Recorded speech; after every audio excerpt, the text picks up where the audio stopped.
Assalamualaikum warahmatullahi wabarakatuh. Apa kabar anak ibu semuanya? Ibu berharap dimanapun kalian berada masih dalam keadaan sehat ya, dan dalam lindungan Allah Subhanahu wa Ta'ala. Anak ibu, sebelum kita melanjutkan pembelajaran, seperti biasanya jangan lupa berdoa ya. Anak ibu, hari ini kita akan melanjutkan pembelajaran tema kita. Tema 2, persatuan dalam perbedaan. Kemudian subtema 2, bekerja sama mencapai tujuan pembelajaran 1. Nah, Ibu tetap semangat ya belajarnya di rumah. Nah, ini adalah tujuan pembelajaran kita hari ini ya. Setelah proklamasi kemerdekaan Indonesia 17 Agustus 1945, seharusnya bangsa Indonesia telah merdeka dan terbebas dari segala bentuk penindasan serta penjajahan. Namun, kenyataannya tidak demikian. Bangsa Indonesia masih perlu berjuang mempertahankan kemerdekaan Indonesia. Mengapa? Anak ibu, mari kita membaca teks Perjuangan Mempertahankan Kemerdekaan Indonesia. Setelah proklamasi kemerdekaan Indonesia 17 Agustus 1945, bangsa Indonesia ternyata masih terus berjuang mempertahankan kemerdekaan Indonesia dari gangguan bangsa asing yang datang, seperti dari pemerintahan Belanda. Pasukan Belanda kembali datang ke tanah air. Kedatangan ini disambut dengan berbagai bentuk perlawanan oleh bangsa Indonesia. Sehingga sejak tahun 1945 sampai 1950 telah terjadi berbagai macam pertempuran di berbagai daerah antara pihak Indonesia dengan pihak Belanda yang dibantu oleh pasukan Inggris. Anak ibu, mari kita simak bagaimana perjuangan rakyat Surabaya melawan penjajah. Pertempuran Surabaya. Pada tanggal 25 Oktober 1945, tentara sekutu yang dipimpin oleh Brigadir Jenderal Malabi. Tanggal 27 sampai 30 Oktober 1945 terjadi kontak senjata antara para pemuda Indonesia dengan pasukan Inggris. Dalam pertempuran ini, pasukan Inggris dapat dipukul mundur. Bahkan puncak dari pertempuran tersebut adalah terbunuhnya pemimpin pasukan Inggris Brigadir Jenderal Malabi. Pada tanggal 9 November 1945, Inggris mengeluarkan ultimatum yang berisi semua pimpinan dan orang Indonesia yang bersenjata harus melapor dan meletakkan senjatanya di tempat yang ditentukan dan menyerahkan diri dengan mengangkat tangan. Namun, ultimatum tersebut ditolak oleh pihak Indonesia. Pada tanggal 10 November 1945 terjadi pertempuran yang sangat dahsyat. Pasukan Inggris menggempur Surabaya dari darat, laut, dan udara. Peristiwa 10 November ini diperingati sebagai Hari Pahlawan.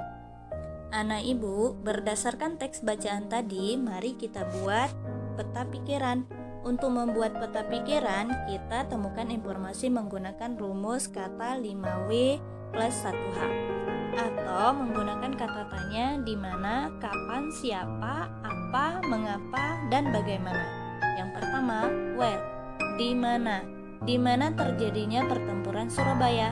Pertempuran Surabaya terjadi di kota Surabaya, Jawa Timur. Kemudian when, atau kapan. Kapan terjadinya pertempuran puncak di Surabaya? Pertempuran puncak terjadi tanggal 10 November 1945. Who, siapa? Siapa nama pemimpin tentara sekutu di Surabaya? Tentara sekutu dipimpin oleh Brigadir Jenderal Malabi. Kemudian what, atau apa? Apa isi ultimatum Inggris kepada rakyat Surabaya? Isi ultimatum Inggris kepada rakyat Surabaya, semua pemimpin dan orang Indonesia yang bersenjata harus melapor dan meletakkan senjatanya di tempat yang ditentukan dan menyerahkan diri dengan mengangkat tangan. Kemudian kata why, atau mengapa. Mengapa pasukan Inggris menggempur Surabaya? Terjadi kontak senjata antara para pemuda dengan pasukan Inggris yang menyebabkan terbunuhnya pemimpin pasukan Inggris Brigadir Jenderal Malabi. Selanjutnya dengan kata how atau bagaimana. Bagaimana reaksi rakyat Surabaya terhadap ultimatum Inggris? Rakyat Surabaya menolak ultimatum Inggris. Nah, anak ibu, dari informasi penting yang sudah kita jawab, mari kita masukkan ke dalam peta pikiran. Nah, ini adalah peta pikirannya ya. Selanjutnya, anak ibu dapat mengembangkan peta pikiran yang telah dibuat menjadi tulisan baru dengan menggunakan kata-kata sendiri. Nah, sebelum menulis, anak ibu harus memperhatikan ciri-ciri kalimat efektif. Kalimat efektif adalah kalimat yang menggunakan gagasan pembicara atau penulis yang terdiri atas kata-kata yang mempunyai unsur stop atau subjek, predikat, objek, keterangan. Ciri-ciri kalimat efektif. Yang pertama, memiliki unsur penting atau pokok, minimal unsur subjek dan predikat. Kemudian yang kedua, menggunakan struktur bahasa yang tepat. Yang ketiga, memenuhi kaedah ejaan yang berlaku. Yang keempat, menggunakan pilihan kosakata atau diksi yang tepat dan sesuai kebutuhan. Anak ibu, ini adalah contoh dari kalimat efektif. Contoh yang pertama, petani menanam padi di sawah. Petani sebagai subjek, menanam sebagai predikat, padi sebagai objek, di sawah sebagai keterangan. Kemudian yang contoh yang kedua, ibu memasak nasi goreng di pagi hari. Ibu sebagai subjek, memasak sebagai predikat, nasi goreng sebagai objek, di pagi hari sebagai keterangan atau keterangan waktu. Anak ibu, berdasarkan peta pikiran yang sudah kita buat, kemudian anak ibu sudah memperhatikan penjelasan kalimat efektif. Ibu mengerjakan tugasnya di buku tema halaman 46 ya. Ibu tunggu kiriman tugasnya. Anak ibu, setelah belajar tentang sejarah perjuangan mempertahankan kemerdekaan, sekarang kita akan mempelajari tentang cara hewan menyesuaikan diri dengan lingkungan tempat tinggalnya. Tuhan menciptakan makhluk hidup dengan segala keunikan dan keistimewaannya, tidak terkecuali dengan hewan. Keunikan dan keistimewaan hewan tersebut kita kenal dengan ciri khusus. Ciri khusus pada hewan tersebut mempunyai hubungan yang erat dengan tempat tinggalnya. Misalnya, ikan memiliki insang untuk bernapas di dalam air. Cecak memiliki perekat pada kakinya untuk dapat menempel di dinding, dan bebek memiliki selaput pada kakinya agar dapat berenang di air. Anak ibu, selanjutnya mari kita membaca teks bagaimana bebek menyesuaikan diri dengan lingkungannya. Bebek memiliki ciri khusus yang disesuaikan dengan tempat tinggalnya. Bebek hidup di darat, namun untuk mencari makan, bebek biasanya berada di air. Ciri khusus yang dimiliki bebek untuk mencari makan berupa paruh yang agak panjang dan lebar pada bagian ujungnya.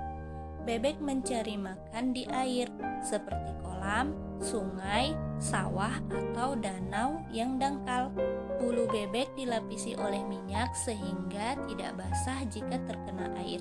Ketika bebek keluar dari air dan berada di darat, bebek biasanya mengibas-ngibaskan bulunya sehingga air yang menempel di tubuhnya keluar. Selain itu, bebek juga memiliki ciri khusus lainnya, yaitu selaput pada kakinya. Selaput tersebut digunakan untuk berenang, serta mempermudah saat berjalan di atas lumpur. Kemudian selanjutnya anak ibu, mari kita mengamati beberapa hewan yang ada di sekitar kita. Kemudian kita cari tahu apa ciri khusus yang dimiliki hewan tersebut serta habitatnya. Anak ibu, mari kita mencoba untuk menulis ciri-ciri khusus hewan dan habitatnya ke dalam tabel. Ibu akan kasih contoh satu. Yang pertama, ayam. Nah, ayam ini memiliki ciri-ciri khusus. Yang pertama, memiliki paruh pendek, tebal, dan runcing. Yang kedua, memiliki 3 jari dan menghadap ke depan dan 1 ke belakang untuk mengais tanah dan berjalan. Kemudian habitat dari ayam ini di kebun dan di pekarangan rumah. Untuk selanjutnya, anak-anak ibu silakan mengamati hewan yang ada di lingkungan kalian ya. Ibu tunggu kiriman tugasnya serta menuliskan ciri-ciri khususnya ya.